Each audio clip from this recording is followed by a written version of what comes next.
Assalamualaikum warahmatullahi wabarakatuh. Kami dari kelompok 9 akan mempresentasikan hasil diskusi dari kelompok kami yang berjudul Manajemen Resiko Organisasi. Sebelumnya ada anggota kelompok kami, Wahyu Hidayatur Rahman dengan NIM 162, Saputra Diki Kurniawan dengan NIM 167, Alif Hanardi Ambara dengan NIM 176, dan Afifatul Laili dengan NIM 178. Yang pertama adalah pengertian manajemen resiko organisasi. Manajemen resiko organisasi adalah suatu sistem pengelolaan resiko yang dihadapi oleh organisasi secara komprehensif untuk tujuan meningkatkan nilai perusahaan. Meskipun pengertian manajemen resiko organisasi adalah seperti yang disebutkan di atas, tetapi ada banyak definisi dan pengertian manajemen resiko organisasi. Selanjutnya yaitu elemen manajemen risiko organisasi. Prasarana manajemen risiko dibagi menjadi dua, yaitu yang pertama prasarana lunak dan prasarana keras. Prasarana lunak ada beberapa isu yang berkaitan dengan penyiapan prasarana lunak untuk manajemen risiko, yaitu yang pertama mengembangkan budaya sadar risiko untuk anggota organisasi, dan yang kedua dukungan manajemen. Prasarana selanjutnya yaitu prasarana keras. Contoh prasarana keras yang perlu disiapkan adalah ruang perkantoran, komputer, dan prasarana fisik lainnya. Prasarana fisik tersebut perlu dipersiapkan agar pekerjaan manajemen risiko berjalan sebagaimana mestinya. Dan selanjutnya yaitu proses manajemen risiko. Proses atau fungsi manajemen sering diterjemahkan ke dalam 3 langkah, yaitu langkah yang pertama perencanaan, yang kedua pelaksanaan, yang ketiga pengendalian. Yang pertama perencanaan itu menetapkan visi misi, menetapkan tujuan yang berkaitan dengan manajemen risiko. Yang kedua pelaksanaan, itu mengidentifikasi dan pengukuran risiko, kemudian diteruskan dengan manajemen risiko merupakan aktivitas operasional yang utama dari manajemen risiko. Yang terakhir yaitu pengendalian.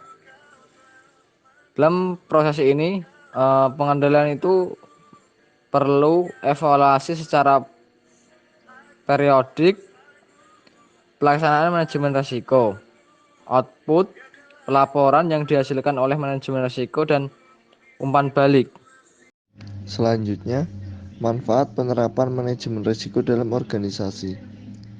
Yang pertama, memberikan hasil program yang lebih baik karena melalui pengambilan keputusan yang tepat. 2.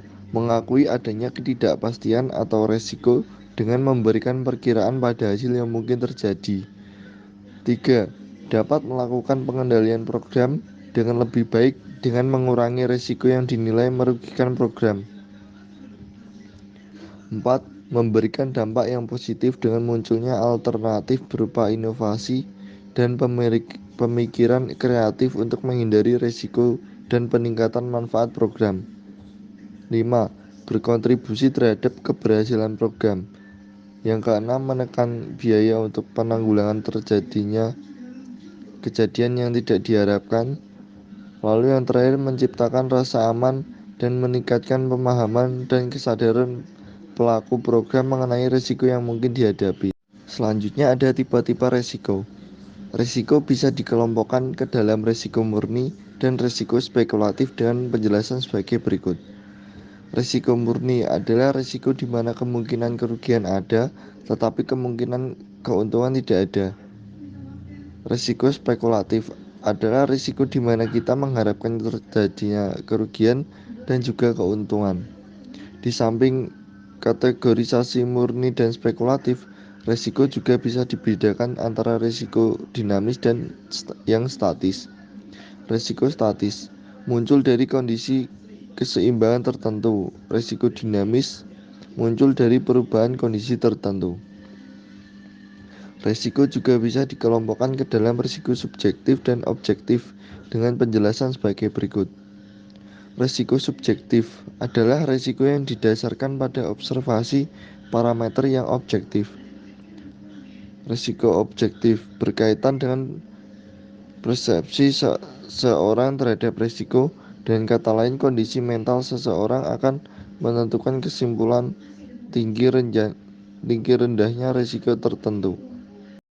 Untuk yang selanjutnya yaitu proses manajemen risiko.